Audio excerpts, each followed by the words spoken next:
अनपढ़ व्यक्ति भी, हमारे माताजी ज्यादा पढ़े लिखे नहीं थे, 4th क्लास तक पढ़े थे।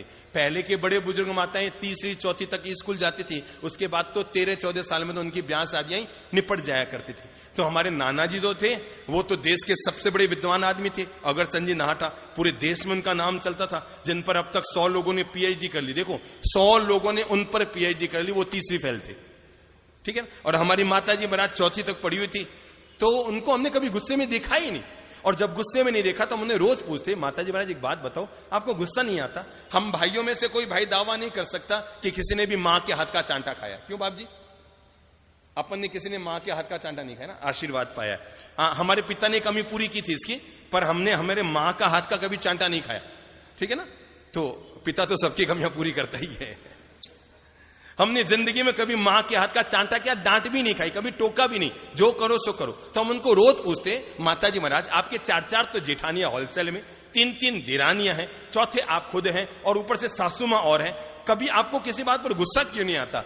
तो उन्होंने जीवन का राज बताया।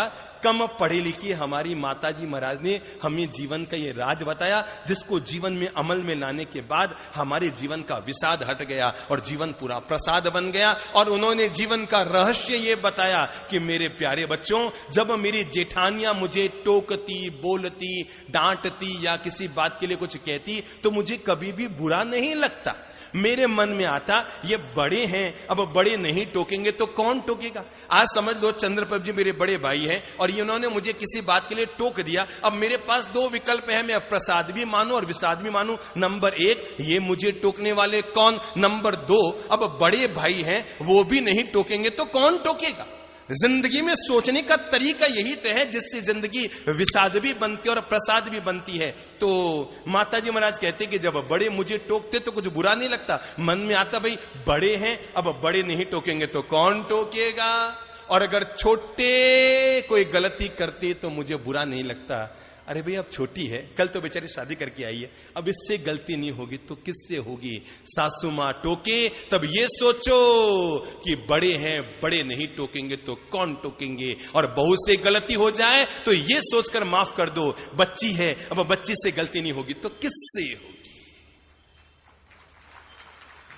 और जैसे ही ये मंत्र आप अपनी जिंदगी में जी लेंगे ना, देखो मेरी अच्छी बहनों, यहां पर तो जो हम सामायिक कर रहे हैं ना, अच्छी बात है। यहां पर जो सामायिक कर रहे हैं वो सामायिक की आराधना है। और घर पर जाकर विपरीत वातावरण आने पर भी हम अपने मन में शांति और धैर्य को बरकरार रख लें, ये सामायिक की साधना है।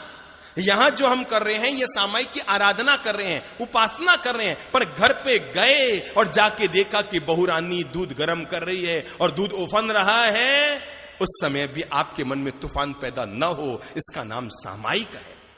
तो जीवन हमारे हाथ में है, हम चाहे तो इसे प्रसाद बनाएं, हम चाहे तो इसे विषाद बनाएं। जिंदगी कुछ नहीं है, कोरा कागज है। याद रखना, दुनिया में कोई भी रेनबो लाल कलर से नहीं बनता, दुनिया में कोई भी रेनबो ब्लू कलर से नहीं बनता, दुनिया में कोई भी इंद्रधनुष हरे रंग से नहीं बनता, दुनिया में कोई भी इंद्रधनुष काले रंग से नहीं बनता। जिंदगी को विषाद नहीं प्रसाद बनाइए। और ये बात सीखिए जिंदगी में कि इंद्रधनुष किसी एक रंग से नहीं बनता, इंद्रधनुष जब भी बनता है तो सारे रंगों के मिलने से बनता है। और जिंदगी ऐसी है, केवल आदमी सोचिए मैं बस बच्चों पर अनुशासन करता ही रहूं, मैं उन्हें डांटता ही रहूं, मैं टोकता ही रहूं, बच्चों पर नजर डालता ही रहूं।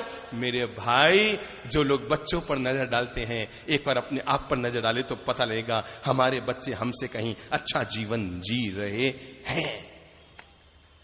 मैंने कहा जीवन को विषाद मत बनाइए, छोटी छोटी बातों में टेंशन मत लीजिए। पतिदेव ने टोक दिया, बोल दिया, पत्नी से गलती हो गई। कोई महीने 2 महीने में एक बार आप गुस्सा करेंगे तो गुस्से का प्रभाव रहेगा। पर अगर आप रोज रोज गुस्सा करेंगे तो फिर प्रभाव खत्म हो जाएगा। घरवाली कहेगी ठीक है अब मेरी आदत है, बो करता रहे, गया वाह शांति हुई, वाह। अब वो उनको भी रोज की आदत पड़ गई कि इनकी आदत है, ये ची करती हैं, ये बो करती हैं, माथापोड़ी करती हैं, सिरपच्ची करते हैं और ये माहौल बिगाड़ के चले जाते हैं। देखो मेरे भाई ध्यान रखना, जो लोग जिंदगी को प्रसाद मानते हैं ना, जो जिंदगी को मुस्कान से जीती है ना, जो जिंदगी को मिठास से जीती है ना, उनकी धर्म पत्नियां शाम को 9 बजे घड़ी देखा करती है। क्या बात है, अभी तक नहीं आए? ओहो बेटा, पापा को फोन कर यार, 9:15 बज रहे हैं, 9:30 बज रहे हैं, अभी तक नहीं आए, मोबाइल लगा, क्या बात है।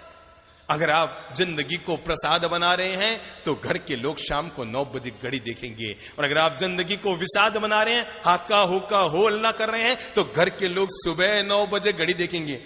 कई बात है, बाप जी रो प्रवचन समय तो हो, पापा जी गया क्यों को नहीं अभी तक, है दुकान गया।